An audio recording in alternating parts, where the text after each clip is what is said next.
Trey Wave got another one.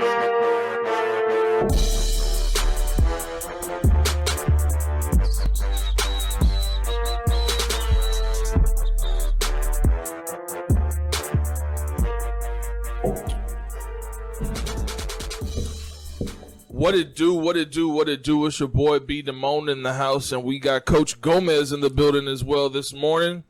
This is episode 104 of Along the Wire, and this is The Season is Upon Us, because just for that reason, the season is upon us. Yep.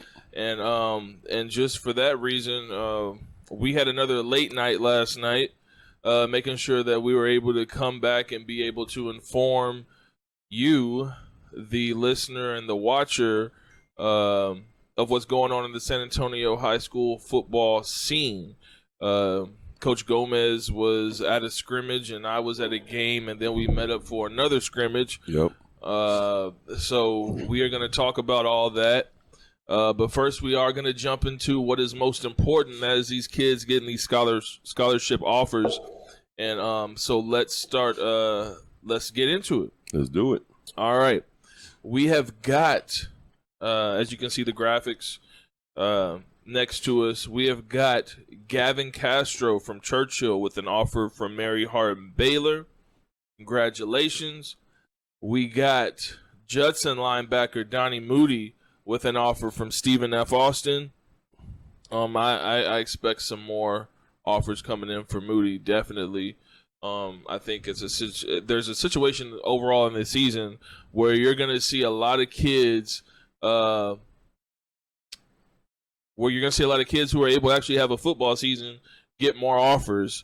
Where some kids might be like, oh, well, I haven't gotten any offers. Well, with everything going on, coaches, there's a lot of coaches who need to just see film on kids. So as games get played, then those offers are going to start coming. Oh, yeah, especially with no camps over the summer. Exactly. So after these, I expect after the first, 3 to 4 games, from the Judson kids and the Churchill kids, I think some more offers will end up coming out. Right. All right, let's keep it going. We got Simeon Wooder from Vets Memorial with a offer from Pennsylvania. So congratulations on that, Ivy League. New Braunfels quarterback Peyton Driggers with a offer from Valpo. I always think of them as a basketball school because they had that crazy run back in the early 2000s. Yeah. Let's keep it going. Dre Spriggs, Harlan, top 10 receiver, top 10 player by Along the Wire, with an offer from UConn. Congratulations on that. O'Connor Dylan Brought with an offer from Howard Payne, and another Harlan player, Kamali Anderson, with an offer from Howard Payne as well. So congratulations to Gavin, Donnie, Simeon, Peyton, Dre, Dylan, and Kamali. Yep. Congratulations, guys. Congratulations on those offers. The most important thing is getting that offer and having those different opportunities and different situations to continue your education and play football. Yep. Definitely. Let's see. What else is going on? Did you have something? Nah, we're good. I mean, the only thing is just keep on your grades. You know what I mean? All these kids are they're doing virtual learning, right? Mm-hmm. And there's some that are still in class. The ones that are doing virtual learning, y'all still got to continue to log in. Be on time, even though it's on a computer. Be on time. Turn in your work on time. If you have any questions, communicate with your instructor and see if you can get any helping, even if it's virtual tutoring. Yeah. There's a lot of options out there. Just don't be lazy, because at the end of the day, you're doing this on your own time, right? This self-learning and stuff like that. Well, guess what? When you get to college, you're going to have to be self-efficient as well. Yeah. And you're not going to be relying on mommy and daddy to go and talk to these teachers for you all the time. Right. And so I think y'all should just start learning on taking the responsibility now. Taking initiative now. Develop those good habits. Yep, and develop all them good habits, exactly. Yeah, because exactly like you said, once you get into college, it's no one holding your hand. Nope. So, ain't nobody telling you, hey, you got to be at practice at 5 o'clock. They're going to tell you, yeah, but you got to set your own alarm, and you got to make sure you get up and you get exactly there. And then you're going to have instructors telling you, hey, I need this paper due on this date, or I need these assignments due on this date. There's no one going to be telling you, hey, can I see how much you've done? Your mom and dad aren't there. It's up to you to get it done. It's up to you to get it done. Awesome. Okay, that has been it for our introduction of the show. We are about to get into something else, and we will be right back. Thank you.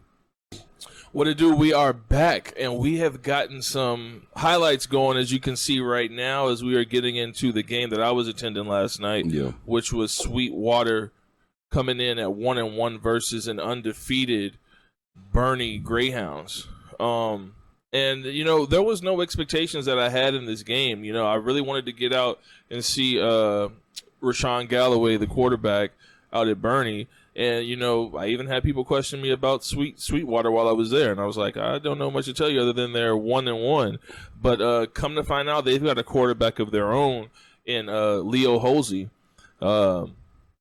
I did not end up staying for the entirety of this game, as you can see by the highlights. When I left, it was 34-21 heading into the fourth quarter, and the momentum had changed. And then I find out that it ends up being 40-35, the winner being Sweetwater. But talking about that game, within the first 90 seconds of it, I was texting you, and I was like, it's been 3 touchdowns, and it's like 10:34 on the clock, and I was like, I know this, and I showed you the clips when we met up later, but some really exciting play. I liked the aggressiveness from both teams, and it wasn't so much that Bernie was like pushing the ball downfield all the time, but whenever Galloway did throw it deep, he was throwing that ball deep.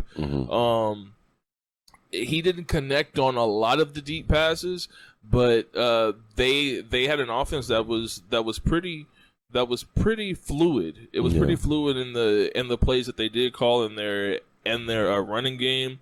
And if there's one thing I can say about watching that game and my takeaway from Galloway is, man, his feet are really quick, and his body is so sturdy that like he just lets people like roll off of him. I mean, and he's physical, but the second his feet move, it's hard to get his upper body just down. Like he's so solid in his base, and his feet are quick that it makes him more elusive than he looks. Yeah, and that probably has a lot to do with his baseball background, playing catcher. Playing catcher back there, man, you got to be quick on your feet. You got to be quick with your legs. But yeah, the kid is a stout kid. I've seen him throughout the years. Real aggressive kid, like you mentioned. He has a big upside if he decides to choose what sport he really wants to go to. He really does. But I think his focus is more on baseball, from what it looks like. But and you can see the potential if that. I'm not saying the kid's not dedicated, but you see, like, if you love a sport and you're better at it, then you know naturally you start to see those attributes more, even when you play other sports. Well, you know, man, we were all there at one time. You know. His favorite sport may be baseball, you know, and you see that on his Twitter handle and his social media that he's committed. But also, you know, we were kids there. We want to have fun with our friends and play football, and you know, he's just being a high schooler. Exactly. You know what I mean? And football may not be first, but he's just good at it, You know? And he could contribute, and be an asset to his squad. So you know, why not do it? Yeah, I think that's the attitude that he's approaching with, and I think the kid plays basketball as well. He's a pretty good basketball player. He's just an all-around athlete. Yeah, definitely. My favorite sport being baseball, though. Yeah, and quarterback Leo Holsey for Sweetwater, man. The first couple plays, it was 3 touchdowns. There was almost 2 kickoff returns for touchdowns. I know you were showing me the video at our last scrimmage we had met up at, and I was looking at the video while we were waiting for the scrimmage to start, and I was just like, "Wow, you serious?" He's like, "I told you, I told you it was 90 seconds." Yeah, there was some good plays that you had recorded, which they're probably being shown right now on the highlights. Yeah, you'll see them going. It would be the first 3 plays or the first 3 scores, exactly, right? Exactly. And I was just like, I guess we can expect a shootout now. Yeah. You know, and then kind of settled down after a while. Yeah. And me and some of the other media that were on the sidelines were like, man, you know, it's been like 2 minutes since they scored. Well, you know, what's going on? Adjustments happened. Exactly. But it was a good game. It was at halftime. Bernie was up 21-20, and they had just scored on a touchdown pass from Galloway to, I believe it was number 5. Yeah. And they had gone up 21-20. So I was like, okay. And then their first play, after being pinned at the 2 on the punt when their defense held, Rashawn Galloway drops back on a low snap, which was the story of the night. Like, so many low snaps.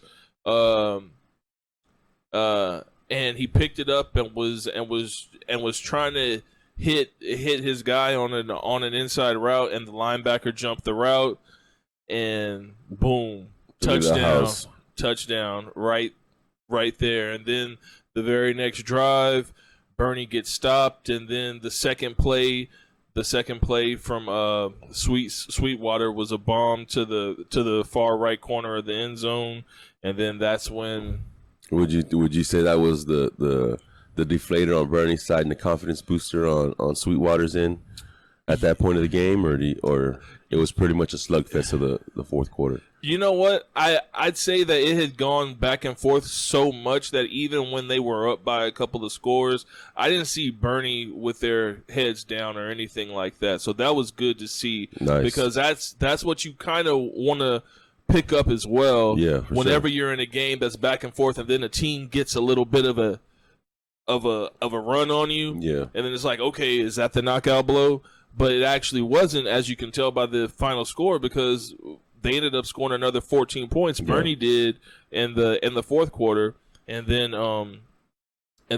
Sweetwater scores a touchdown to maintain their lead. Yeah. Win. Yeah, so, I mean, shout out to Bernie for, continuing to have that fight. Oh, yeah. Because a lot of times when you have a team that's undefeated, especially at about like 3-0, because your season's just starting and you might not have been in like certain types of games, and Bernie's been rolling. So you kind of wonder, it's like, okay, if this school gets in a fight, are they going to be able to sustain it? Yeah, exactly. Are they front runners, or are they an actual team? And Bernie is an actual team, and they were missing one of their starting receivers as well. I saw him walking around in the boot. So if their offense had been having any problems, I hadn't. Well, from what I saw, it wasn't any problems. It was a couple of drop passes and some near miss throws by Galloway, but I wouldn't say. If the perception was that because he was out that their offense would struggle, I wasn't really able to tell. Yeah. So Rashawn played his game. He trucked some people. They had a solid running game, but that passing game from Sweetwater, and they actually left some points on the board on some near misses. Mm-hmm. That I think about putting those clips in there because it's just like, oh, if he would have just held on to that. Yeah. But then you don't like putting incomplete passes on people's clips. But so congratulations to Sweetwater. They're now 2-1. Bernie drops to 3-1. Don't worry about that. I mean, that was a good lesson. That was a good lesson. Oh yeah, I mean, from the sounds of it, it sounds like they had an established, like you said, running game. It looks like their offense is distributing the ball around. It's not like they have one guy, so that sounds like eventually it's going to be a pretty solid team. Exactly. I like their receiver, number 15 at Bernie. Forgive me for saying the name wrong. Pacheco? Forgive me. No. It's like 3 syllables. It's like a Czech last name or something. Yeah. Exactly. Pachechek. Pachechek. Not pistachio. No. Pachechek. So so then after the game, or when I left, we met up. Yep. Out of the South Side. Yes, sir. And we were able to partake and see. Shout out to Coach Locke for allowing us to view the midnight. Started on time. Yeah. I got to say, it was amazing to see because did we think they started late? Well, we were on the sideline. Right. And I was like, man, where are the kids at? Because there was like, 11 or 15 coaches out there, right? I was impressed with. Right. And then, so we're chatting it up, and then all of a sudden we see Locke go to the middle of the field and you hear his whistle, beep, beep, beep, and all you hear is cleats. Yeah. So I'm looking around, but I think you were still talking. Yeah. And I'm like, check that out, B. I said, that's pretty cool. Look behind the stadium.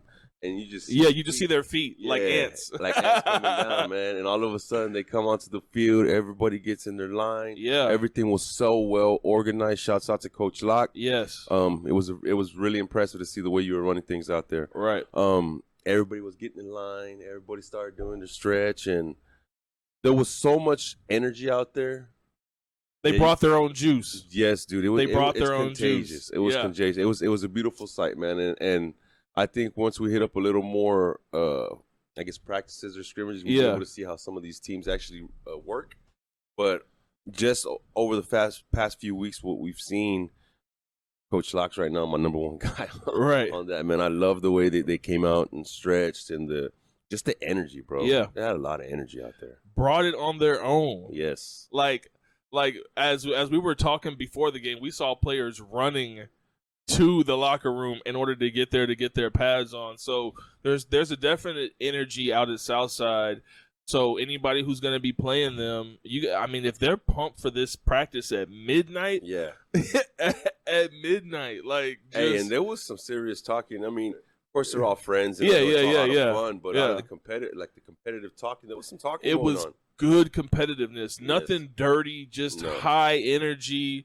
Okay, I just blasted you, or like I just blew up your play, but now get up and let's get it. It's definitely a feel of when they're playing each other, they know that they're making each other better. For sure. And I loved exactly how you said it is. When you see a team take the form of how their coaching staff is, just that organization, like that's what you left impressed with. I was literally, it was like a coach for every position.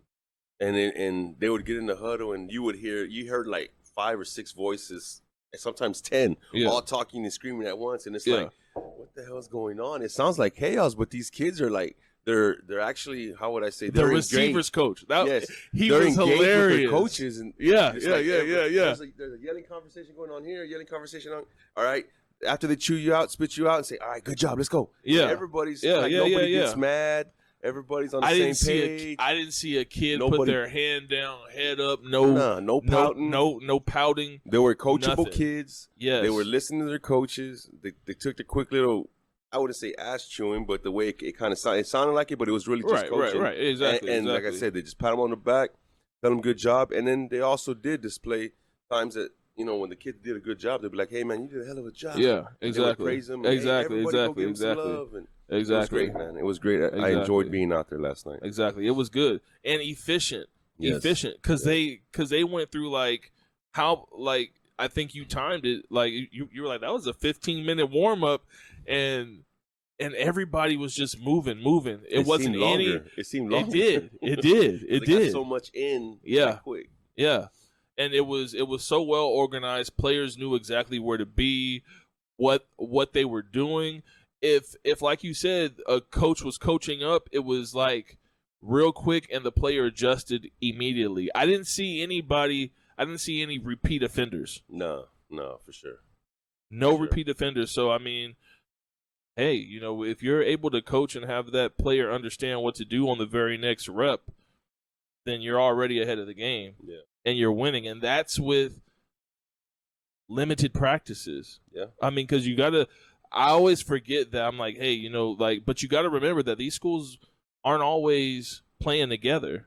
And Coach Locke said he was missing some other players. Yeah. I'm interested to see what else they had. I know. He said, I only had 50. He was like, I wish I could have had more. I'm like, you have more? He's like, yeah. So, shout out to Coach Locke and that coaching staff. Definitely loved how they were interacting with the players. Everything. The stars looked like stars. You had Micah blowing up plays. You had long runs by Caleb. You got Richie throwing bombs and arm looking like he could throw a baseball through a wall or a football through a wall. on one incomplete pass. I remember I was like, damn, it hit him in the chest, and it sounded like boom. Yeah, exactly. Yeah. I was like, he'll catch it next time. Yeah, because I'd rather catch that than to get hit by it. So the experience was great. We were out there for about an hour, and it was well organized, and everybody got their reps in. And Southside looks like something to contend with. Oh yeah, I really recommend to all you football fanatics, when you get a chance, go out there and watch Southside play some games, man. Yeah, I think that'll be a game that you and your families can go out there and enjoy watching. Definitely, and I mean, and if the talent, I'm really interested in seeing how the play calling is, because if the talent is how it is and as organized as they are, I think that's going to be something that all teams are going to have to contend with.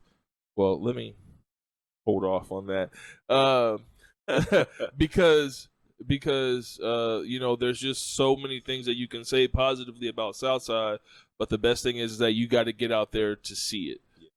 This is definitely a program that's name should be said as it's coming up to solidify as a program to watch in San Antonio.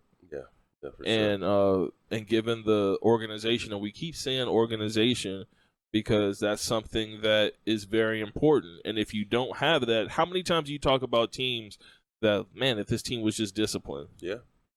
If that discipline and organization can align with the talent and the will and the effort, and you got the players who are willing to be coached and have a great attitude about being around each other.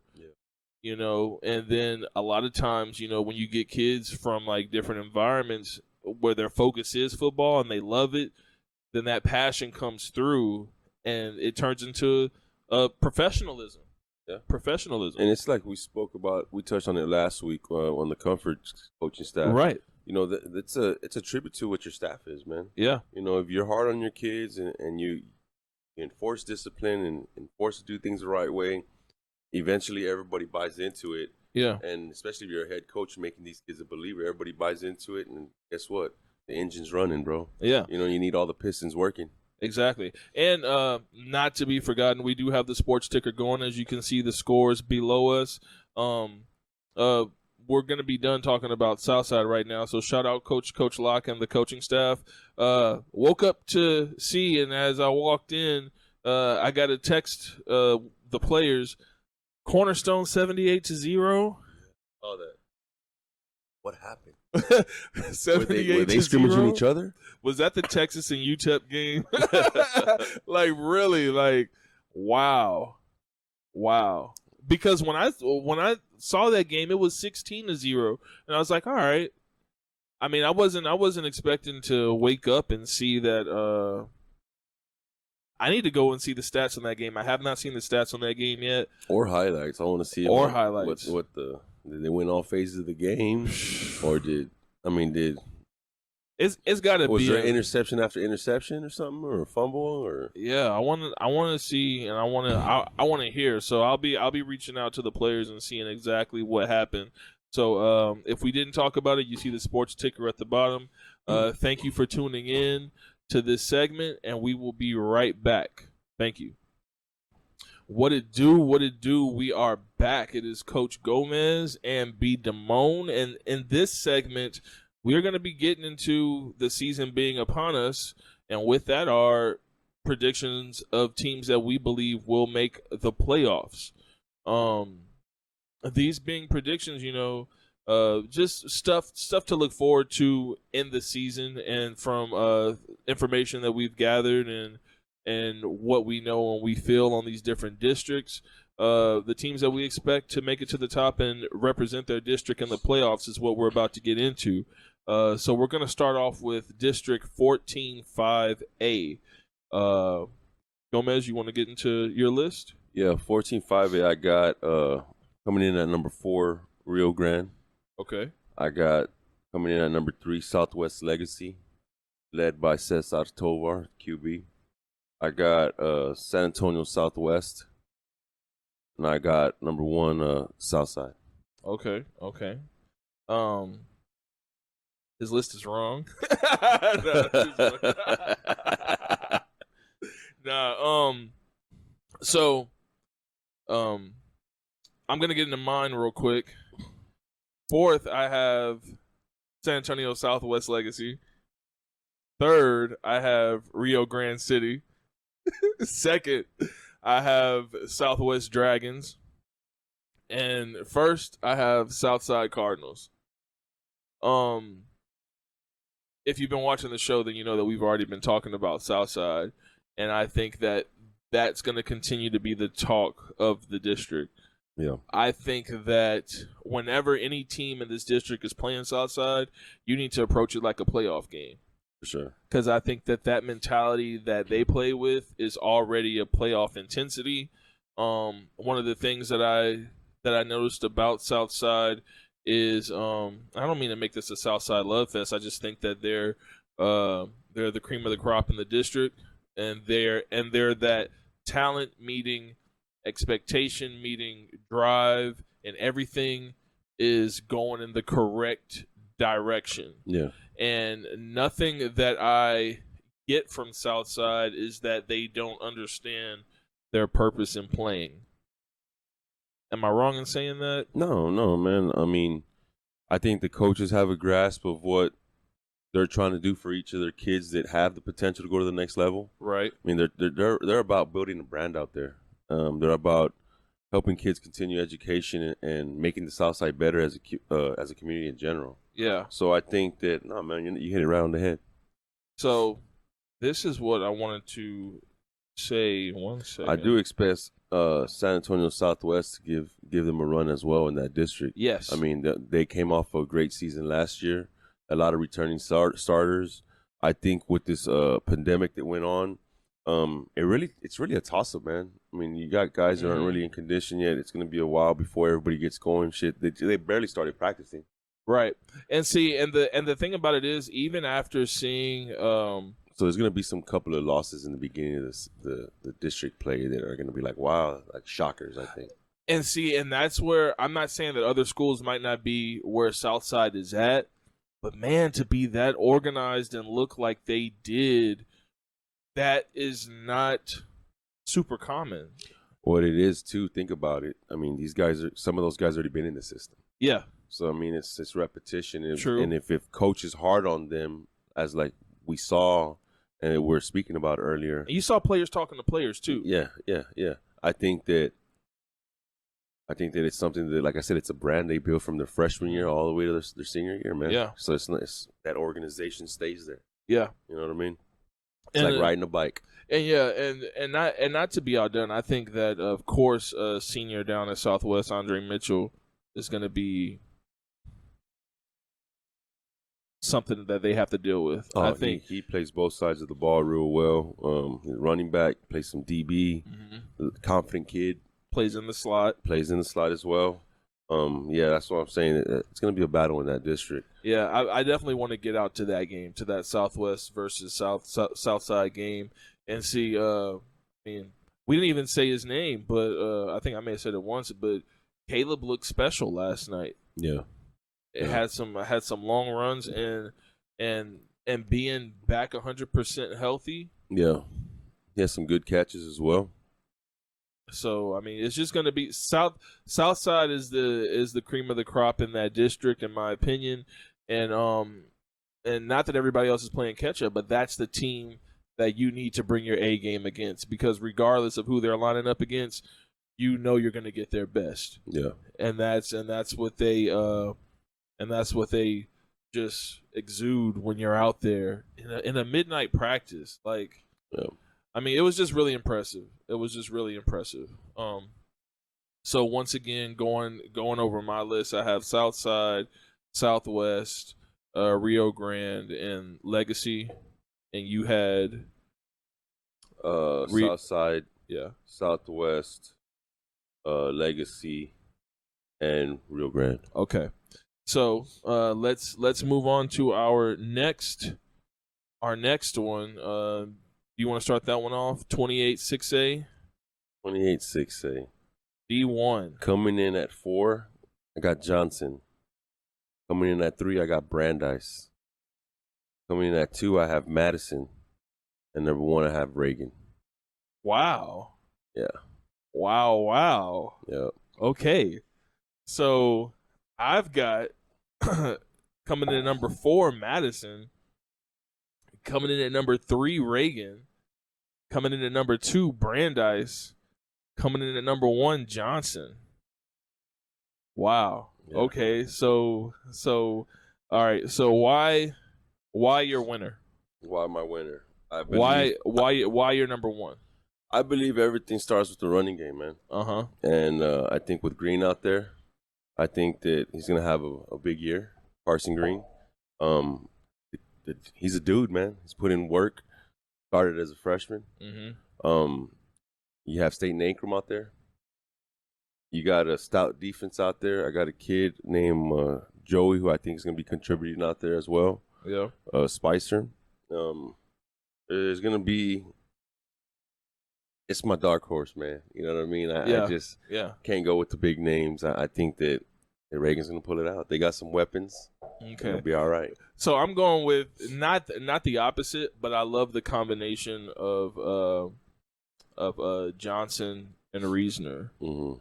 I like that. I like the fact that from what I noticed last year, their coaches put them in great situations and didn't really. There weren't a lot of play calls or situations that you scratched your head at what the coach was thinking, because I know a lot of times you can get in like what kind of play call, like like when a series is just off or like they're trying something, and Johnson was one of those teams that just plugged away. And last year I remember in my top 10 they were there, and not that I was looking forward to them being knocked off, but it wasn't like they were like the most super athletic team or just overall better. I know they had a great, and they had they're gonna have to prove something again in their running game, because I know they lost their running back. He's at UTSA now. Yeah. But I just see that combination of Shane Johnson and Ty Reasoner being the best combination in that district. Yeah. Offensively, and then I don't think their coaches are going to put their defense or offense in a bad situation. I think they're coached up in situational football, mm-hmm. and I think that that's going to be able to keep them above water, other than the other questions that I have for the other teams in the district. Yeah. So Brandeis. Let's talk about Brandeis. Brandeis is a new team in the district, but with them being in there and us both having them in there, that means that a team that made the playoffs last year is not going to make the playoffs this year. So what questions or thoughts do you have about Brandeis and them coming into this district? I'm sorry, I have Brandeis second.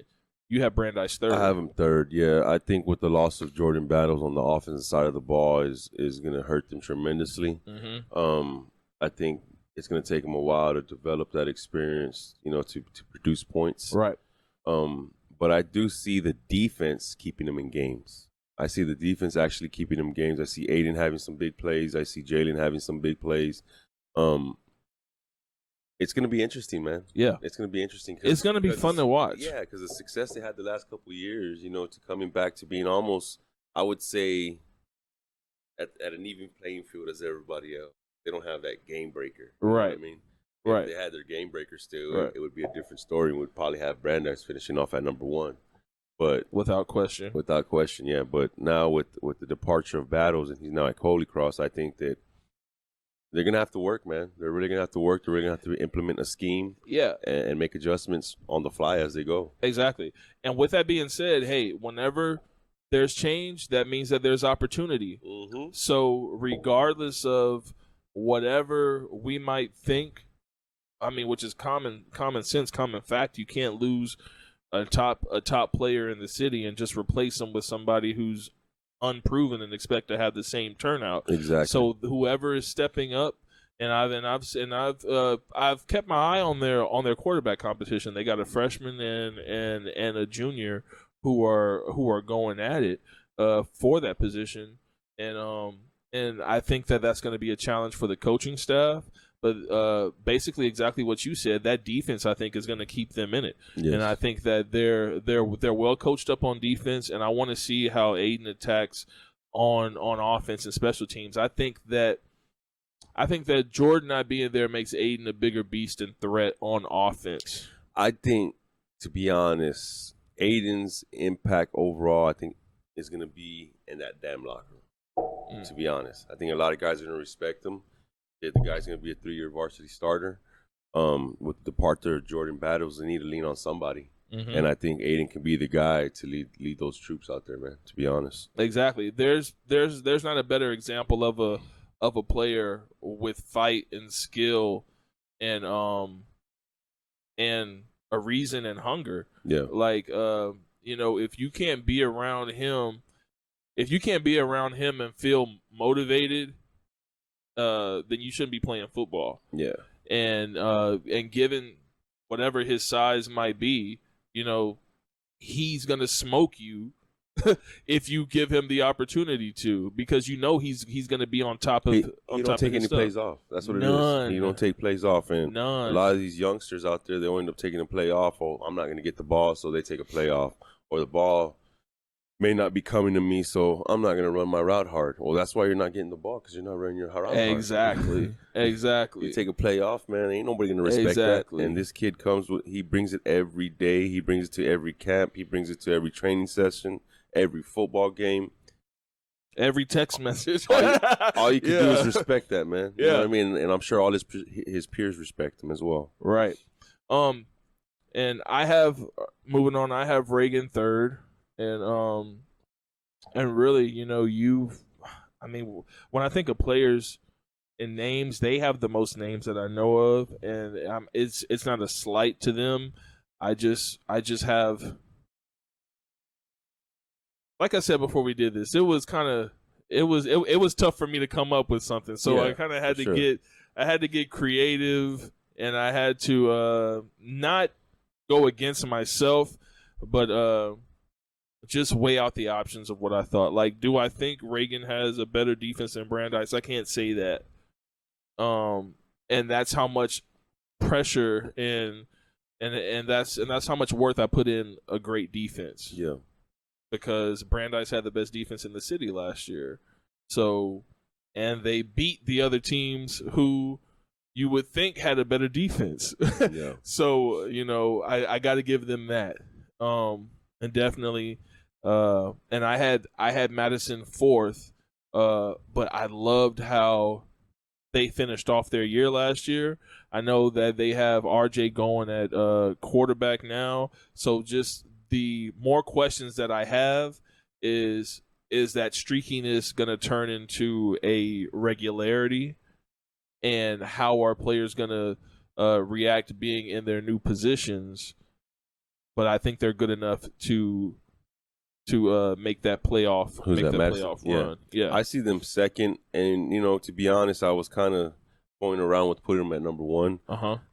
Not only because we have ties to them, like our squad, but Jalen is a great kid, plays receiver. You got Coop, great kid, plays receiver. You got Miguel. Shout out Coop. Yeah, you got Miguel. Damn good kid. I think they may have him playing a little bit of running back, and he plays defense. You haven't even said his name yet. Isaiah Edwards, dude is a beast. Yeah. Look for big things out of Isaiah. And maybe I put y'all fourth so that y'all stay hungry.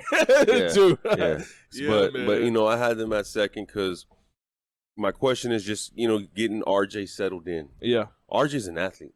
RJ can play quarterback. He play receiver. He can play a little bit of DB. He could play linebacker. How he trucked that dude trying to tackle him. He has a big body. He can play linebacker, outside linebacker. Yeah. I think once RJ gets it going, they're gonna be rolling, man. They're gonna be rolling, and I think more of it for them is gonna be just the discipline. If they can get discipline down and buy into what the coach is telling them, that team's gonna be a force to be reckoned with. Madison has always had some good runs. They've always found a way to win. Yeah. And I think that this year is not going to be any different. Do you have a spoiler pick? Just thinking. Spoiler pick. If there was any team that's going to wreck your list, who's that squad? It would be Brandeis. Brandon No. Out of the whole. Yeah, I mean, out of the entire district. If one of your teams isn't to make it to the playoffs, who's the team that jumped up there? I hadn't really thought of that. No? No. Who do you think? I'm thinking Roosevelt. Roosevelt moved into that. Oh, yeah, they did move into that district. I'm thinking Roosevelt with Sermons, Coleman, and I want to see how they're going to use Sermon. I think if that was one thing, I think he's motivated, especially coming from Georgia and into Texas. Regardless of what people might say and think, Texas does have the best football in high school. So when you have players come from out of state, there's gonna be that, and I might be completely wrong. Maybe this is just a type of player that I'd be. But if I'm playing basketball and I know I'm from Texas and I'm going up to Indiana, Hoosier State, where they this is basketball country, I know I'm going to go possibly way harder than I do down in Texas, just because the perception is this is where basketball is king. Yeah.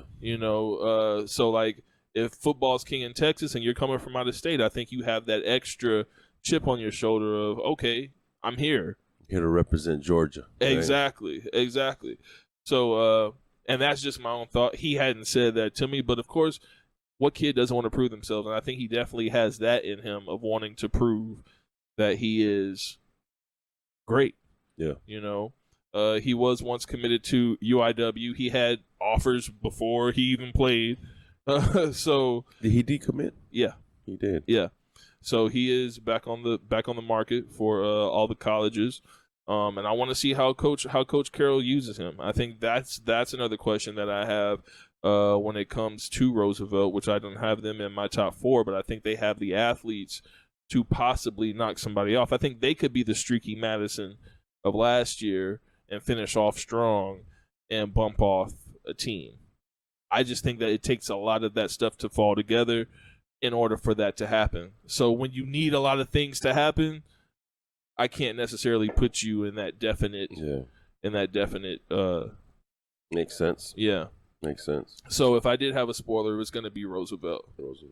And I definitely think that, if they see if this is that battery in your back, let it be that battery in your back. Yeah. That's a positive. That's a positive.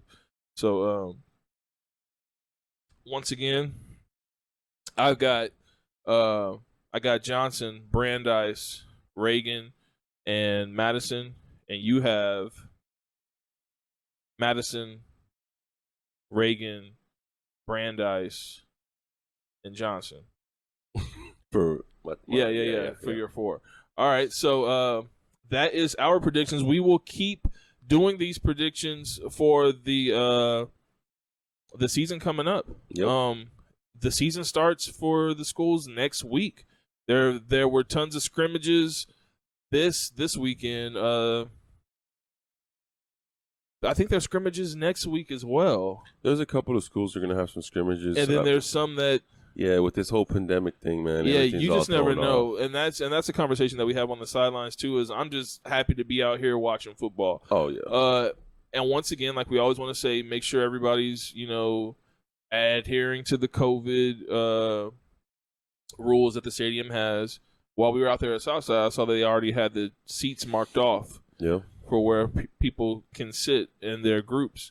So make sure y'all are paying attention to that, because I know that they have people at the games now making sure that they're looking in the stands and people are wearing their mask.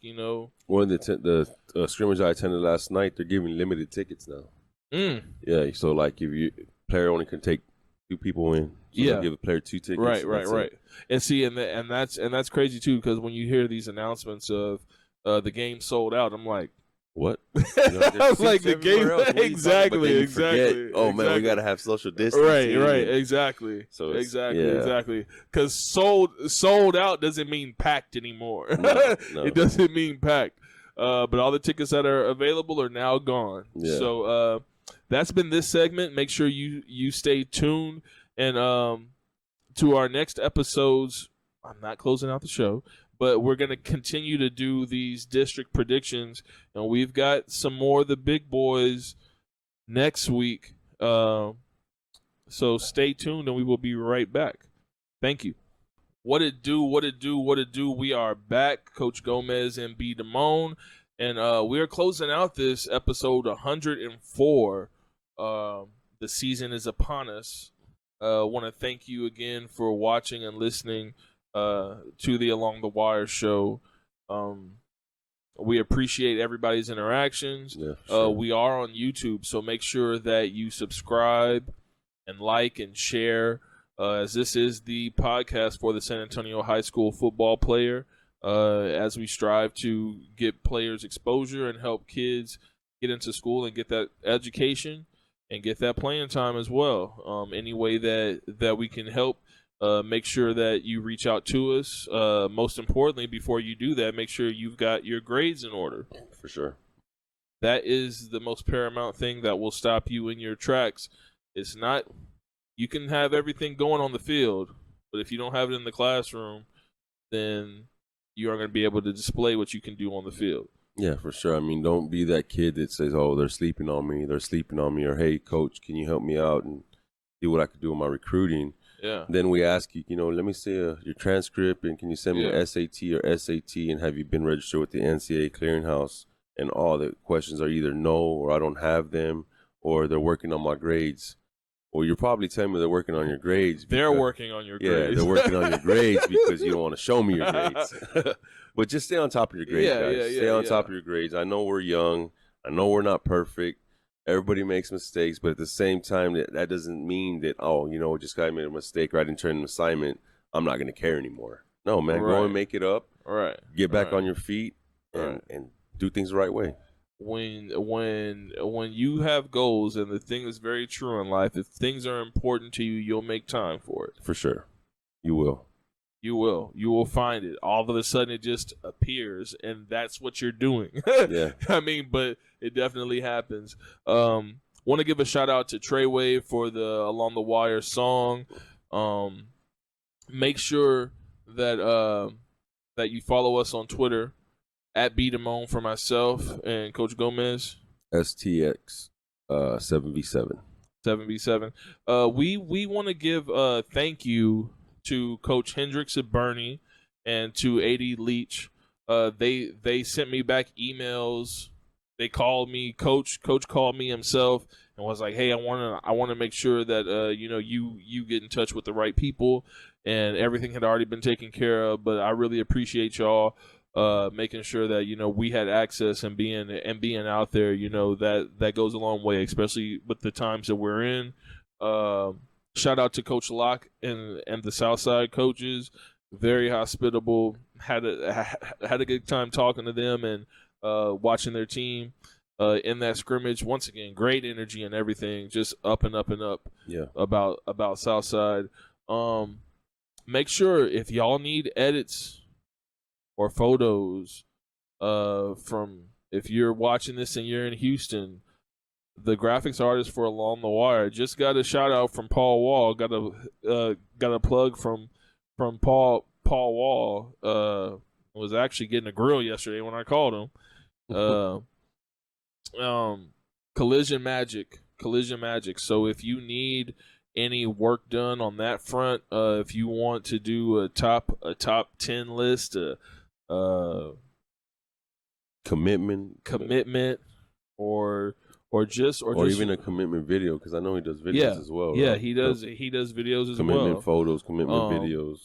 Just shout out to Along the Wire. Reach out to me or reach out to Collision Magic. His page is more fun to look at than mine because he's got all his work there. So if you want that work done, then reach out to us and him. Man, right now I'm about to have to go to the Alamo Dome and cover the UTSA Roadrunners. There have been some great San Antonio High School football players showing out on that squad. You got Harris, McCormick, Wisdom, Xavier. So, you can make it to the next level being here in San Antonio, Texas. Yeah. And sure. UTSA has done a great job at the resurgence of honing the talent here in San Antonio. So shout out to Coach Traylor and the coaching staff there. I will be covering that. And if you are wondering, we will be having Along the Wire gear.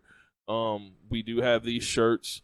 Gonna get hats done, and merchandise is something that we've been thinking about and talking about. So if you are interested, I'll post some pictures once we have some things up, and get the merchandise out to you so that you can support the podcast and support the San Antonio high school football athlete, because everything that comes into us goes right back to the players. Yep. And that's what we strive to do, and that's what we're going to do.